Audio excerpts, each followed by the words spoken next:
le ata tau tāpua I atu I le atua.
O le poloa inga fou o te tuatu ia te outou, ia outou whealawhani.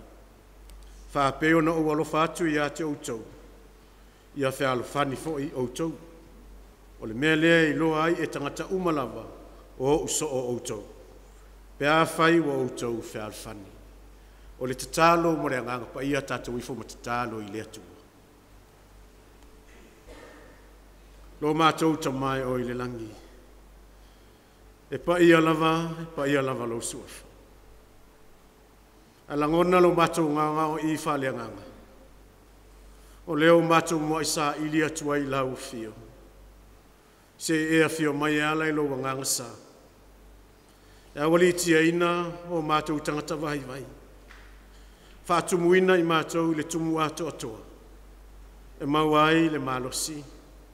E o whaatu le taulanga ma le loto mau lalo I lau fio. Ia whaia fōi le nei tāpua inga. Maala o lo vi inga. Ai wha mawala lo ina I o mātou tangata ina I o mātou iloa. E mamalu siri ese lava lau pule awa. O mātou wala au e ala ia Yesu lo mātou wali I ma le whaola. Amen.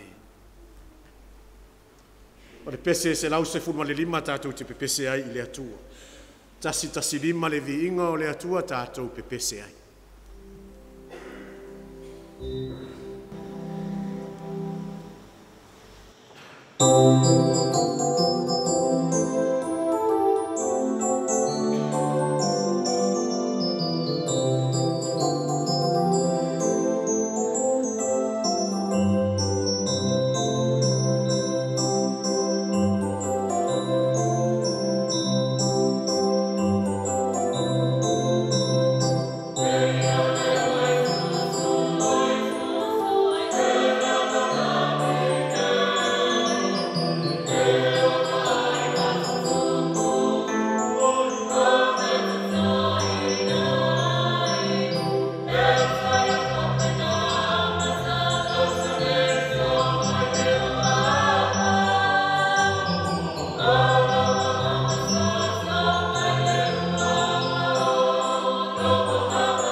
whaitauina o le tusi PAIA. Tusi whiriwhiria mai le whianga inga tuai. E soto lona matau po sifuru ma le wha. Tātou whaitau whelafo ai ma le whai po sifuru ma le 5. Whaangata mai le whai upu e 2 sifuru ma le 2.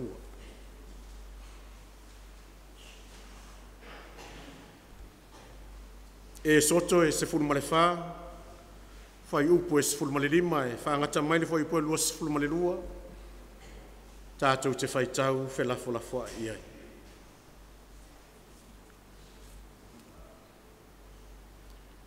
Whaafafonga i niso a whionga PAIA alo tātou atua. Ona whetalai mai leo le li i āmose.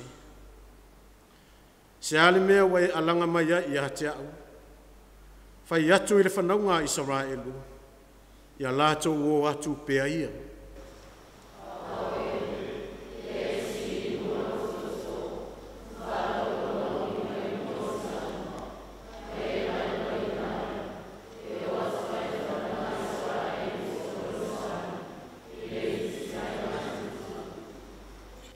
O au foi, whaauta, o te whaamaaina loto o ai kupito, lātou te muli atu foi a te i lātou.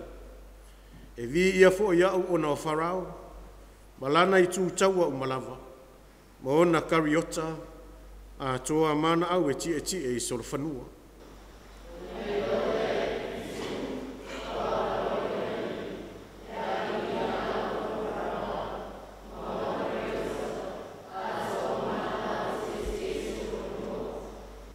O nā aluane leo le angelua le atua. O le na mua atu I aua Israelu. Wa aluane wa muli atu I a te I lātou. O le ao whaani utu fo I wa aluane na I o lātou luma. Wa tū I o lātou tua.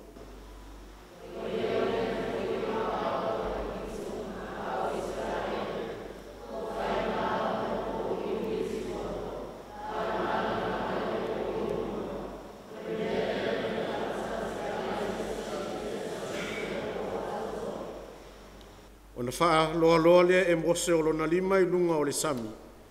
Ona wha tafe ese ina lea li o le sami I le matangi tele mai sae. I lea po atoa. Wa ia whaia fo I le sami ma ele mātutu.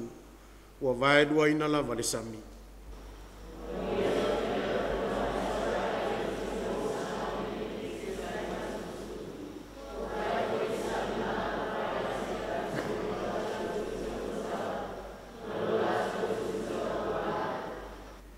Mai le whenga inga fau, tu se lua la apostolo Paulo le kale si e konito, lona matau mua.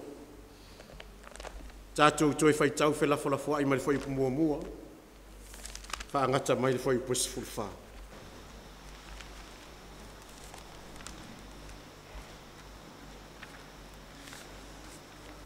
Konito e lua, tau mua. Toi whai tau whelafo ai mai whai mua. Whaangata mai whai pusi fulwha. O Paulo o le apostolo a Iesu Keriso le finangalo le atua, ma lo tātou uso o Timoteo. I le ekalesia le atua o I konito, a atoa ma le au paia uma o I a kaia o malava.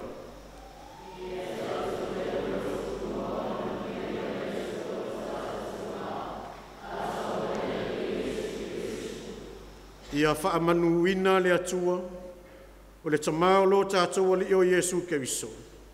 O le samai ona le alofa muti vale, o le atua fo e ana le whananga uma.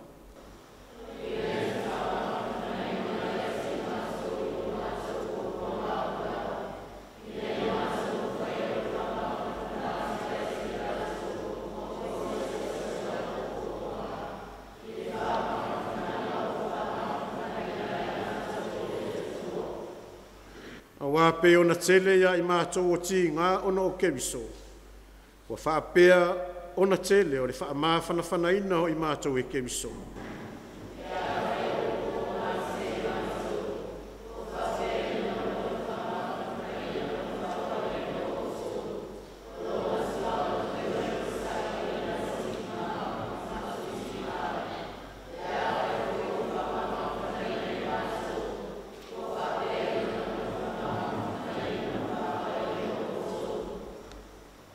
Ua tu mau foi lo mātou whaatua ia te outou, lo o mātou I loa, whaapeo na whaatasio outou I tinga, e whaapea fo I le whaamāwhana whanaina.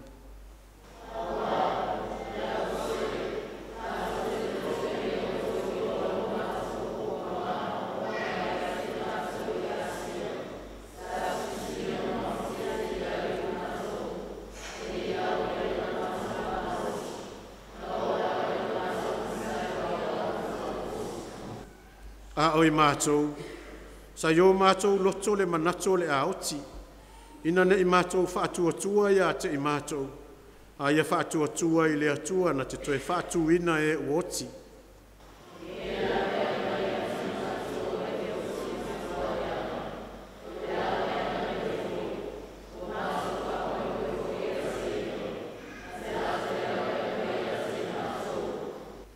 O outou foi, o lo fesoa soa ni mai le tatalo mo I mātou.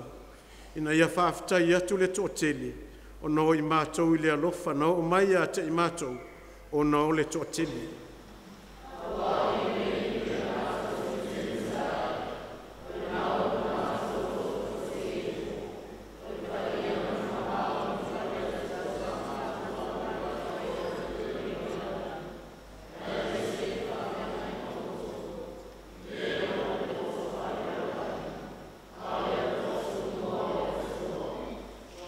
Ele ai se mea o mātou tusia, ele mawhai o na outou whaitau, ma malama I ai.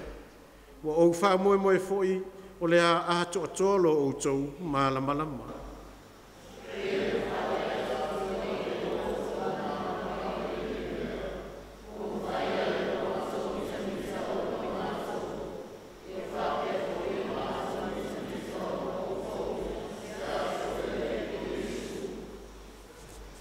Whaamalama mai le mana o le angang PAIA, I o tau whinangalo mo tātou loto, wingali lilo o ana whitalenga. Tū mau pēa I rona suafa le viinga, e masa uma e oi le whaamavau. O le pese iwa sufuma le lua, tātou whaafitai ai le atua. Iwa lua le pese, tātou pe pese ai whaafitai I le atua.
tātou tāu sanga o le a Sauniga le sunga le a soani ia I vana tolua.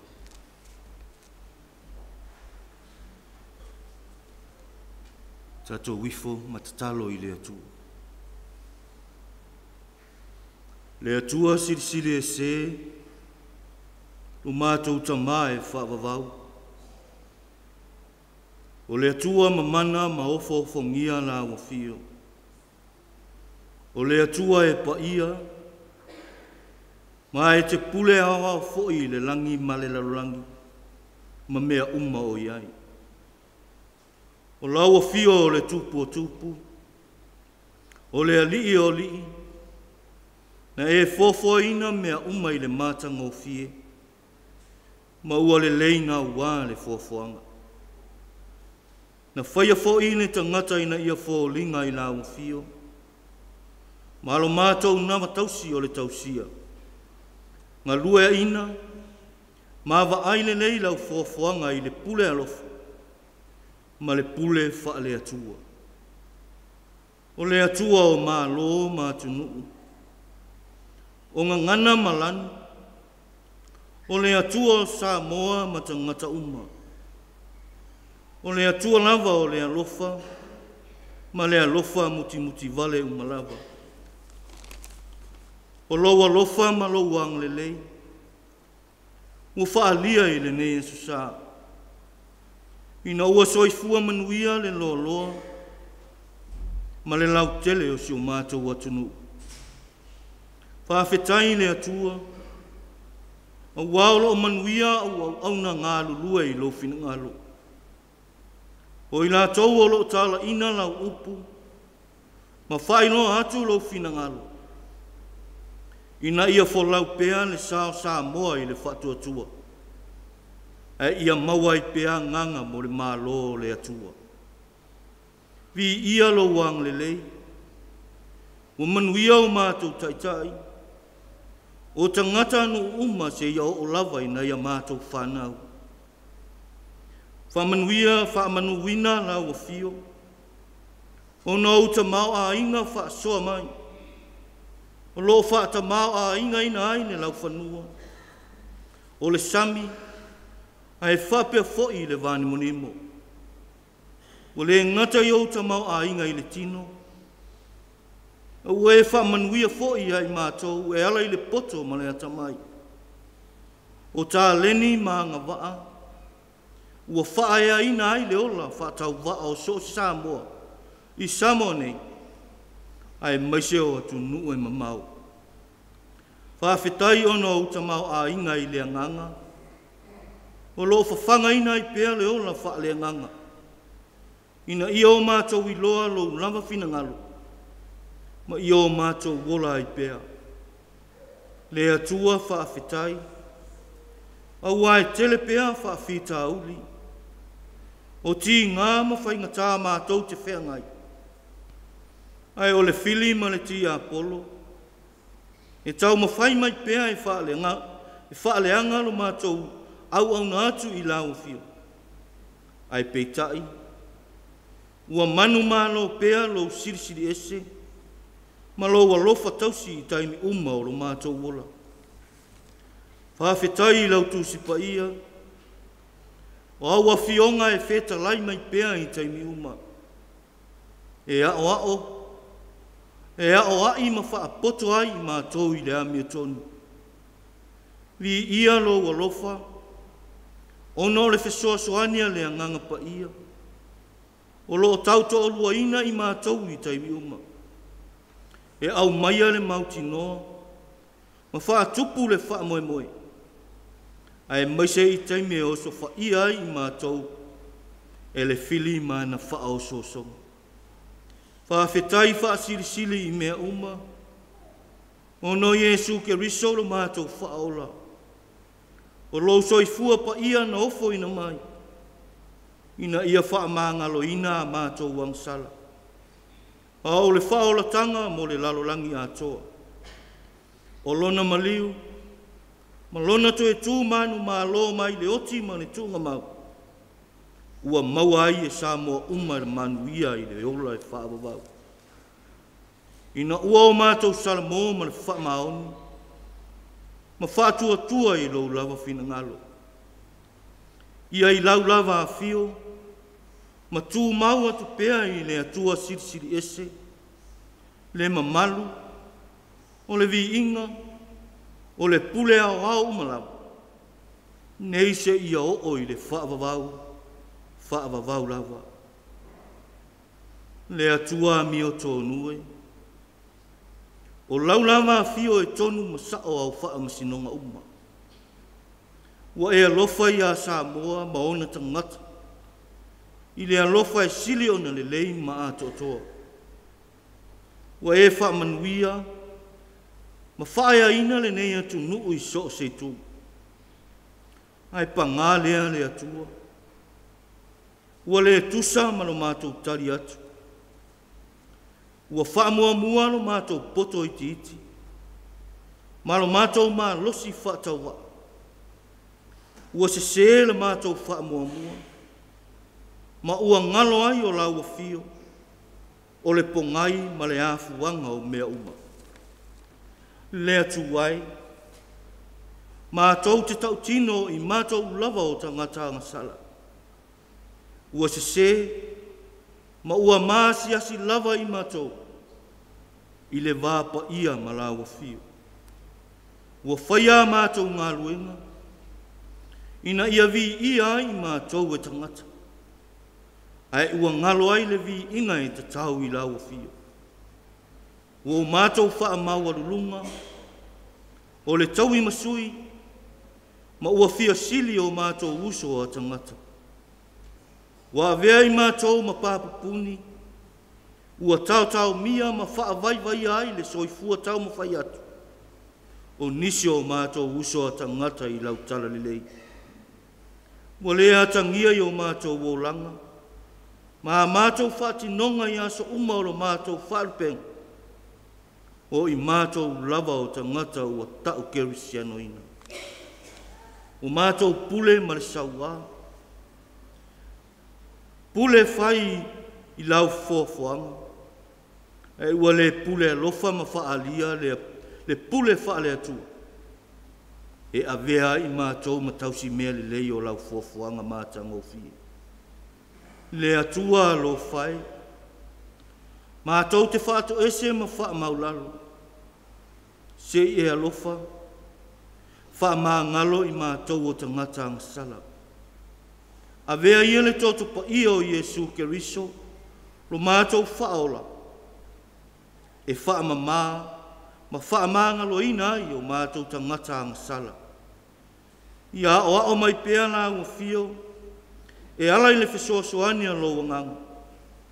Ina ia o mātou langona ina le sala mō ua wha maon. Ma ola ina lo lava fina ngalo i aso uma. Le atua whaafofonga tataloe. O laua fio e malie ai o mātou manao i mea lele uma. Whamanuia laua fio i au auna. Ma whale tua o lo whaafale le malu i nuu maa fio anga. O no le tala ina. Ma le whailoa ina o lo fina ngalo. Ma lau upu i au tangata. Alo whangia se o mātou atu nuu. I ta māma tina mātutua. Le pule alii ma whai pule. O tina ma ta maitai. Le au manga o tūpulanga taravou. Se ia o lava ina ia mātou whanau whaperepele. Whamanuia ine whai ngā mālo. I o mātou taitai ma i nātou uma. O loo taitai ma whai atonu i ma ngā vai ese o le mālo.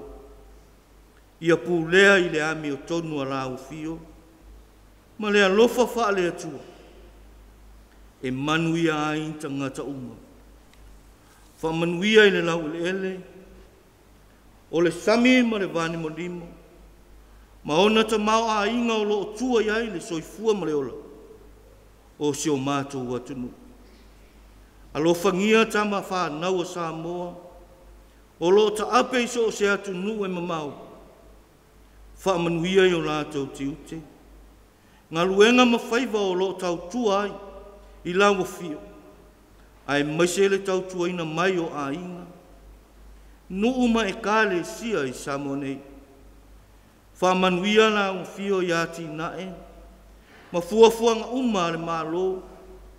O company. O nei o mātou a inga o nu. O tangata taitotas. Ai whapea fo I lau tala lei. Ina ia whaatau nuina I le manuia. A wale manuia ti ae o a inga. Ma le atu nuu atoa. Le atua alo whae. Alo whangia I la atou o ngase ngase I a inga. Ma maota ngase ngase. Ia wha malolo ina I lo mana wha malolo. Wha manuia ia I la atou uma o lo mana umia le fisosoani. I so se tu ma so se mana o ngā. Alo whangia le whai ngā malanga a Samoa. I le anga I atu I le whai unga o whi au mati ute o le nei tau sanga. Ia avea pea la ua fio ma taitai. E fo lawa I pea I le malu. Ma le whaatua tua le nei atunu. E manu I ai o na ati na. Ma so se mea whai. Whamanuia la ua fio I atu motu o le Pasifika. Ia maua pea no nātou ngā lulue so tau au. Ai maise o le whea whani. Alo whangia le lalo rangi mauna whaafita auli. O wha mai. O wha lave wha le nātua. O taua mamisa. O le pule sau wā ma le mata pea pea o nisi. Ia wha alia lo walofa ma lo while mu. Alo whangia I nātou wa maa whatia. Ma Afiafua ona o ngā luenga lea lo lofa nisi o tangata. Alo whangia I nātou o whaanoa noa. Ia wha maa whana ma wha maise lea nganga o oe lea tu. Wha manuia la o fio I le launga ina o lau upu fola I le nei sa. I so se whata whaitaulanga. Ia alu lau upu mare mana. Ma ia aia ina nganga mo lo lava fina ngalo. Ma lo ma lo e whaabau. Whamanuia I lau fio I lau au auna. O le alama I aino fina ngalo mo I mato uma. Ia te tala ina na mato whaalongo I lo fina ngalo. O le a fola mai. Ma ia la unga la wa fio e ala I lau au auna. Ina ia o mato whaalongo ma le manino. I lau upu mo I mato uma. O a mato te talo ia. Se ia alofa le atua matalia mai. Ma ia whaia pea lo lava fina ngalo. E aua lava o mātou loto. O mātou te talo. E ala lava le suafa mamalu o Yesu Keriso. O mātou o lii ma le whaola. Amene. O le pese se lau I vasfulu tātou te pese ai. Se lau I vasfulu le vinga o le atua tātou vivi ai.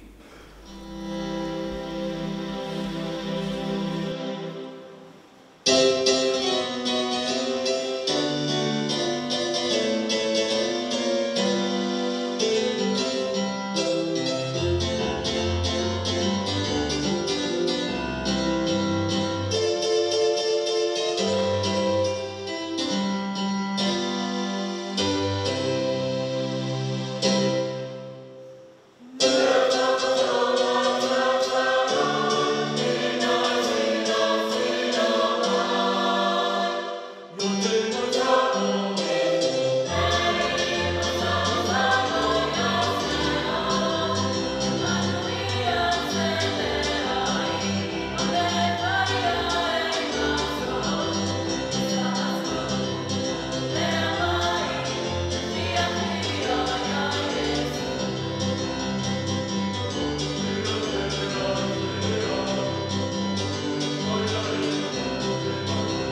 o le tatalo e whaapaia i nā i le whaai.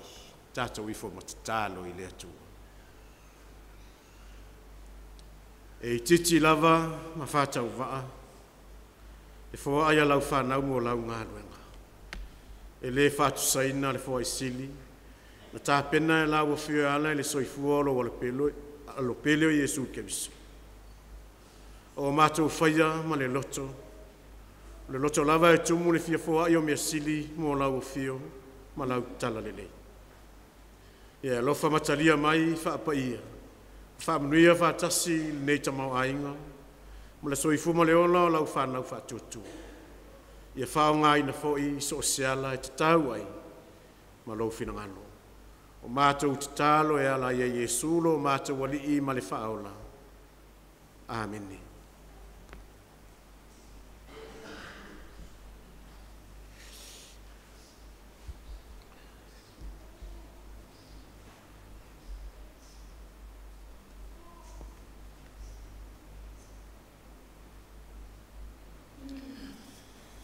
O le launga li suafa mamalu o le atu o le tamaa, le alo ma le anganga pa ia.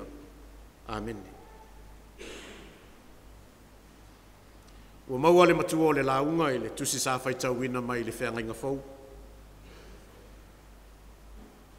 Korinito e lua o lona mta upu mua mua. Whiriwhiria le whai upu e tolu ma se vaenga o le whai upu e wha. O te toe whaitauina. Ia whaamnuina le atua, o le tamaa o lo tātou li o Jesu Keriso.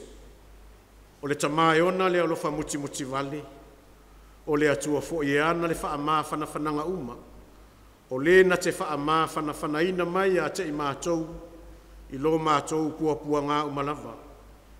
Ina ia mātou mawhaia o na whaamaa whanawhana atu i a te i lātou, ua maua i se tasi lava puapua ngā. O le manatu au tu o le nei aso lo ia i le whaasinonga le tusi whaitau aso. Langona o le whaangai e tia. Langona o le whaangai e tia. O le manatu au tu mo le nei vai aso atoa. Whai taunga mai le tusi e lua korinito. O le atua o whaamaa whanawhananga. Ma le alofa muti muti vali. Langona o le whaangai e tia. E whai ngō whio na whaamatala le upulangona whaangai e tia. Pea whai e tutupu ni mea e mauai le fia i o tātou wōlanga. Ni mea le lei e tutupu i o tātou sio manga. E āfuo na fia, oli ma mita le loto. Ina wāli a en mea le lei. E ono whao sofia ai langona. Ina wa maua se isi malo si fau. Ona o mea lelei wa vaaia e mata ma whaalongo ina e le tino atoa. Ai whai ngatao na whaamatala le upu whaanga e tia. Pea whai e tutupu ma seinga. E alia e ni ti ngaonga o le olanga. O le mea moni lea e lese. Awa o ai e whao se fia. Pea whai e pua ngā tia le aso. A whaafita au li fo i o ata e au wa le masino. E le whai ngō whio na whaamalia ina. Pe tupu mai se mea sua mali. Mai tutono se mea ona. E whai ngata fo na tato whiliwa ina le lalolangi.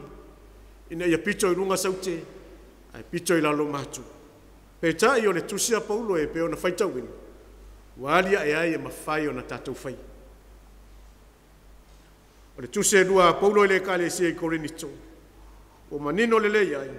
O lo va le fonga va ai le va le kale se ma la apostolo. Ua tau fa tau va aina enisio la ulotu korinito le tu langa fa apostolo. O le tu langa fa tai o paulo. Na ia fa tu ina le kale se i le ai. Ale manatu la valea. E le anga va paulo. E le ono mea na avea oia. Ma se tangata e tuu ia i lea tuwhinga na te taitai ia le ngalu e ngale ali. Ale winga maasani e tutupu i tutono au lotu e whape nao na whoringa. Ale winga maasani ale au alo atu. Atuai o nai loa, le tautai ali I se mafua po se inafo. O na sai lea, o le au whaiva ma whapeane.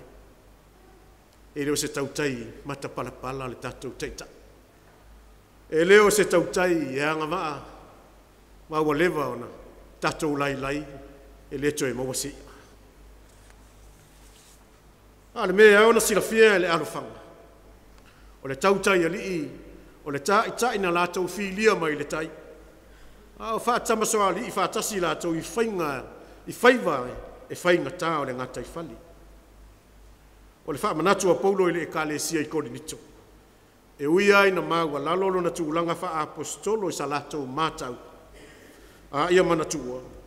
O ia na whiriwhiria e le li o Yesu. E whai ma apostolo e peo nei lolo na wala wina le tusia ngā luenga. E lei whiria o ia e se whiringa wha le tangata. Ana tō whia le wha sino manga le anganga pa ia. E ala le siu fofonga o Yesu Keriso. Pe maua lalo lava ma whatau waa le tūlanga e tu ai o ia. Tu mau pealo na mita I lo na wala wina. A wao le lupe na wha ia mai e Keriso. Mai le fui vine. Le fui lupe. O le tasi leo whawhita au le peo no utau whamatalatu. O loo ta tele pea ma masani to tonu o whaalapo tuputonga. So sa yete maulotu. Ai awhai ngā malo ma taita inga I so se vaenga o le lalolangi. E le whaamalia ina loa sui au wai se taita inga. Whai tio loa ma wha leo le leanga maa o le taita. O le whaamalosi a le apostolo. Au ane ingalo le au whai ngā luenga ma e taita. O I lātou na totofi e le atua. E peo na tau wha iloa e le apostolo I lana tusi le ekalesia I Roma. O lo whapea mai ai. O pule umalava e mai le atua. Ia maule tō vae pe a luta le tai. A wai le solo le lei pea aso umai le ngā luenga le tala le lei. O le ngā luenga e whaingata. Ma ti ngā. O le tasi o mea moni o le soifuanga. E le ai lava se tasi le ai ni o na whaafita auli. A whaia whaapea mai se tasi e le ai ni whaafita auli. O le tangata e pepelo. Pei foi la fisanga inga lave I le wao le apostolo mo Korinito. E whaio whaafita auli e whea ngai ma le ekalesia. O mafitianga o paulo lo tau whao ai le mai ma le maangalo. O le atalama leo o lo vaia pea. Tutone o so se yeti. E le ea sesi. E le ai ni ona tinga. Le ala lea o le tau mawhai o paulo e whaaso atu le mea alofa sirisiri a le atua. E mawhai e tangata umo na whaa ngai e tia o lātou langona I taimi o whaafita uli. O lea mea alofa a Keriso. Ma mai paulo le wha maa whanawhana. Fe whaa maa whanawhanai. O le langona o le apostolo. O I tātou malava o lo lutia le sou. Ona o ngā lua o le tala lelei. E mawhai o na sao Korinito, sao fo I le apostolo le tai malu o whangalele. Pe a whi wha maa whanawhana I taimi o le tai whana e o puapua ngā.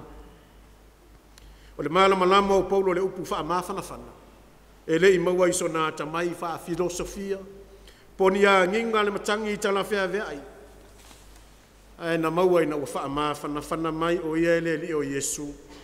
O ia o le wha maa whanawhana sidi.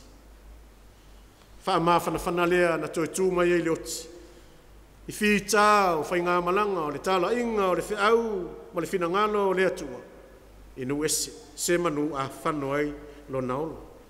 Mauti noa la e paulo. O le mea alofa lea le kerusa toi tū.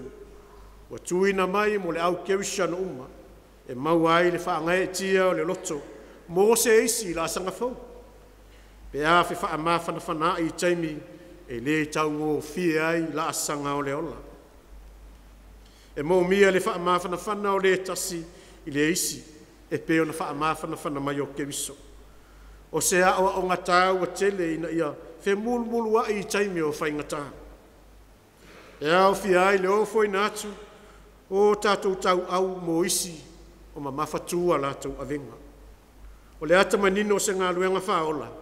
O a whiwhia I lea lofa wha le atua. E mō mia le tatala o tātou se vai. Ai se e o leo ua puapua ngā tia. Ofo atu se tatalo. Wha atino atu se au nanga whaingo whia o le alofa. Mamoli atu se vai malu, e sufi ai manuanga o leola. O manino fo i le wha malosi a Paulo i a konito. E le ave esea e le atua, pua ngā i taimi o la tātou, sa valinga whare tala lelei. E iai pia pua ngā. A e saunia e le atua le ala tātou te sāva vali ai, i to tono o ia whita. O le awa no fo i lea tātou te tali tonu ai, e wha atali mai pēr le atua pēr a tātou i loa. Pēr tātou te i loa o na wha langolango atu i a te ia. E pēr o le winga o le tala i le talia i Jesu o tamiti e pēr o na tā ua e evangelia. Se i wha ali mailo nā alofa muti vale whatama. I wha aola ai la na wha nau wha tuatua. Ina ua whisanga i whanau ngā Israelu ma le sami ula. O le atalawa leo le whisanga inga ma pua ngā ma wha awhita uli. O wā o le sami o lo wha atusaina le tuspa ia i nisi taini. O whita ma whaingata ma pua ngā. E le i tafi e sea atoa e le atua le sami. Pena matua wha maui atoa ina ia le ai se sua sami. O le tala na whaava noa e le atua sina vai titi. E whai maa wala e sopo ai. Lana whanau whiriwhiria i le isi tū wasa. O le whai longa o le iai pea o pua ngā i soifuanga wha keusiano. E saunia lava e le atua le ala. E ma whai ai o na tātou la asia. Lau whanua o le manu malo. O lau whanua o le manuia. E le ngata fo i lea. Ai a whio mai fo i leo. Pui ma wha amawhana i tātou. E peo na ia au na ifo o angelu. Ia Israelu i tonu o le sami. O le tau longolongo le tala lelei Samoa mai tātou uma. O le kālesia ma le lalolangi atoa i le so. Ia wha moe tasi lo tātou ali o Jesu Keriso. E mau ai lo tātou malosi i taimi o pua ngā. O lona wha whana mai e mau ai i tātou uma. E whangai e tia i tonu o whaingatā o lana ngā luenga. O le tātou tiuta fo i lea Samoa. E manu lele iai le vātapuia whaatangata o le atua. O le ofo i nātu o le whaamawhana whaakeriso. I nisi i tō pōpua ngā. Ofo i nātu o le whaamawhana. I nisi uso o mawhatia. Wa mauti noa e le ave e sea whaafita uli o le tala lele. E wāua o mai le anganga i le nei aso. Tātou te le manu māloa i whaafita uli. Pe a tusi lima, po ai wa anga waa, hao ai wa le anga waa. E le mawhaiona tātou i doa le ala wa saunia e le atua i tutonu o pua ngā. Pe a tau le pua malafo. A le whaamawhana i whaatasi, e la ngona i tātou uma. I whaangai e tia, pe halu tia i le sou. O na mawhai leo na whiliwa ina le lalolangi o mea whaingatai pe o na tā ua. Ia vea mea sua malia o leo la au auna i le atu. O le tātou te talo e whaiva atasi ma le alofa. E mau ai e Samoa uma le mawhana ma le while e mu. A whaia e le whea alofani pito lave oso onga o whau o tala o le whale Samoa. O le ale wha o Sofia mo e ngā ruanga. Wha mai le tala e wha noa ali tufunga whau whale. Wa o le atu ai o na ta oto le ata o le whale Samoa. A whaifoi e le whea alofani le futia ma le umele o le sā o le tautai. E tele ai na e fua le whaiva. O na wha noa leo le au tauta ma le taliuta. Ai mau le alofanga Samoa le ne tausanga. Ma whao Sofia mo e ngā luanga o loto i whale anganga. Pe a tātou whaamawhanawhana. O na whaangai e tia leo le ke wisu toitu. Ai mau ai e Samoa. Matangata uma. E nofo whea alofani ma le while mu. Wa whaangai e tia le lalolangi uma. Ona o le wha o le tanga na whaia Jesu ke wiso. Mai to tono o pua ngā o le sā tauru o ma le tūnga mau. Ha le whesili Samoa. O le asa tātou tali atu e whaangai e tia i le atua. Suafo Jesu. Amen. Tātou pese lua se lau dimas fuma le ono. Lua lima ono le vinga o le atua. Tātou pese ai.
le te talo whaamanuia, tātou i whamata talo. Tu mau I lungo I mātou umalawa. O Samoa ma le larolangi atoa, le manuia ma le while mua lawa fio le atua le tama, le atua le alo, le atua le angang pai. Ia vi ia lo suafa e whaavavau, Ia sulo mātou ali ma le whaola. Amen.